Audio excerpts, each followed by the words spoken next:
Nevada. One of my clients, Lisa Lublin, and I testified before the Nevada legislature. We sought to eliminate the statute of limitations for criminal prosecution of rape in Nevada. The bill was amended. It didn't eliminate it, but it did lengthen it. And then we were with Governor Sandoval when he signed it into law, which we very much appreciated. And so Lisa was a real hero for making sure that she found an author for the bill. And then it went through the Nevada legislature, and now we're doing that in California. And I'm sure I believe you'll be hearing more about that next week. Gloria, And there's also an effort in Colorado by one of my clients, well, two of my clients there, and I have spoken to the legislator in Nevada at a meeting. And that, I believe, will be also proceeding in Colorado. And I know I have clients in other states who are trying to do the same. Gloria, other people do. We often say, and rightly so, until today, Cosby has never been charged with any offenses. Because we've been saying that, talk about the symbolism of having charges filed against him today. What do you think is the significance of that in a purely symbolic sense? I'm not sure if it's symbolic, it's real. Well, no, I understand that. I know, and I know you do, and I know you do understand that, but I'm just saying, I think it's significant.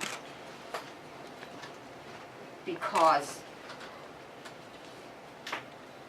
this is unprecedented. For so many women who allege that they are victims of one rich, powerful, famous man to have spoken out in 40 years of law practice that I've been engaged in, I've never seen anything like this. And some of them have been very upset that there's never been a criminal prosecution, and we're not sure if there ever would be. So I'm very happy that this case has now received new and close scrutiny. And the district attorney in his news conference this morning, first assistant district attorney, soon to be district attorney, Kevin Steele, was very clear that in part some of the evidence that was looked at was based on his deposition from that Mr. Cosby provided in the Andrea Constant lawsuit, which was released earlier this year. So I'll make 2 points about that. One is, I am admitted in Pennsylvania in the Andrea Constant case seeking to have the entire deposition released because that was just excerpts. The court has now admitted me. Federal court there. I don't know whether the entire deposition will be released to the press. I know some people have it. And now I know that Mr. Cosby's lawyers will be saying, and some defense lawyers not representing him, but who have taken to the airwaves this morning, have indicated, well, Mr. Cosby never admitted, Mr. Cosby never admitted giving quaaludes to any woman without her knowledge and consent. Well, that's true, and that because in his deposition he did indicate or admit or testify that he did give quaaludes to some women with the intention of having sex. However, when he was queried, when he was asked if that was without their knowledge or consent, he did not answer the question because there was an objection by his attorneys to the question. So that's true.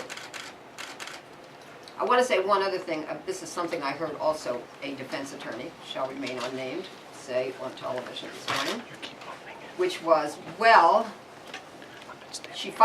Andrea Constant filed a civil lawsuit against him. She was seeking money, and so somehow that goes to her credibility. Well, it's true that it can be used by the defense. They can assert there's bias. But it doesn't mean that it didn't happen, that what she alleges didn't happen. Because any alleged victim of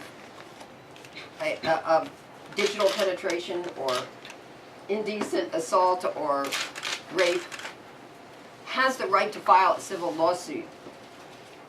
In addition to speaking with law enforcement and asking that a charge be leveled against the same perpetrator or alleged perpetrator against whom she's filed a civil lawsuit or intends to file a civil lawsuit.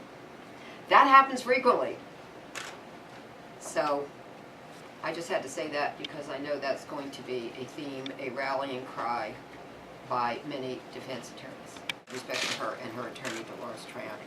Gloria, I think another theme or rallying cry used by people defending Cosby is that Andrea waited months, a year to talk about this with police. Can you talk about that, the mindset? Yes, well, I'll repeat your question, which is that, well, Andrea waited some months, maybe a little longer, to make the allegation against Mr. Cosby.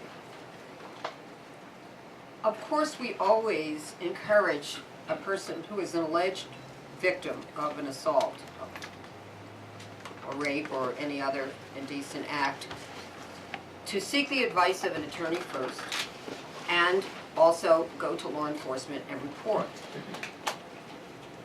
She was within the time limit to do that. If it took months, that's still okay. There is no law that says it must be done the very next day or within hours. I don't know why she waited. I don't criticize her for that.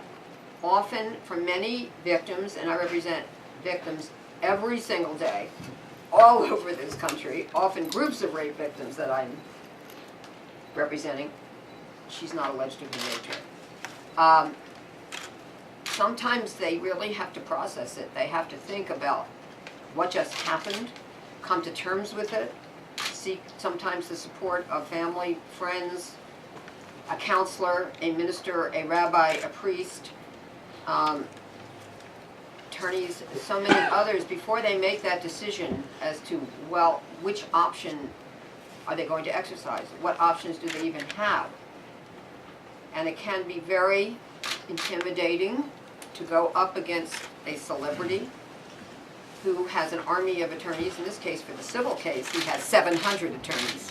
What? Yes, he has 700 attorneys, Quinn and Emanuel. In our civil case, Mr. Singer was representing him, and then a few days after our deposition of Mr. Cosby, Mr. Singer was suddenly not representing him and substituted out, and Quinn and Emanuel with 700 attorneys substituted in, and as I said at that time, he hired 700 attorneys to fight one woman. But in any event, there can be many reasons why there is a brief delay in reporting or even a longer delay in reporting. Any other question? You were filing for a second, to take a second deposition based on questions that Mr. Cosby did not answer in the first deposition. Can you comment on his demeanor while he was being... No, I can't comment on anything. Not if he was evasive or anything like No, that? because I'm an officer of the court and I have to obey the court, and the court does not want comment on that deposition unless and until there's a hearing wherein the court decides to lift the protective order. I don't expect that to happen in January because I know the court wants to also not only review the transcript and the video of Mr. Cosby's deposition, but the court also indicated it wants to review the transcript and deposition of our client's deposition, which won't happen until January 29th. So, no, I can't comment about any of that. Gloria, how stunned were you about today's actions? Did you have any idea that this was going to happen? No. So this is a bolt out of the blue? Well, I was aware there was a criminal investigation. I'll just leave it at that. Yeah, but there's been a lot of criminal investigations. That's true, and I was aware that there is a statute of limitations in Pennsylvania for the prosecution of a criminal case, and that statute of limitations required that there be a decision within a short time period. So I knew it would be within this time frame, not necessarily today, but within a very short time frame. But yes, I was stunned that it happened this morning. And the idea, if it goes to trial, based on who he is and 700 attorneys and unlimited money, can he ever be prosecuted, can he ever be found guilty? By the way, those 700, I don't know if they will, if any of them will be representing him in the criminal case in Pennsylvania or not. I don't know who will be representing him there in Montgomery County. Whether it be that, anyone from that law firm or another law firm, I don't know. I just know that from the point of view of a civil case, that's who's representing him. How about the chance of him ever being convicted? I On this really, case? yeah, in the criminal case? On Yeah, this case, yeah. Yes. I really can't comment on that because I'm not aware of all of the evidence that the district attorney has. But it's clear that the district attorney's office believes that there's probable cause to arrest him and that they believe they have evidence to prove guilt beyond a reasonable doubt. That, of course, will be up to the jury, and I never predict what a jury will do.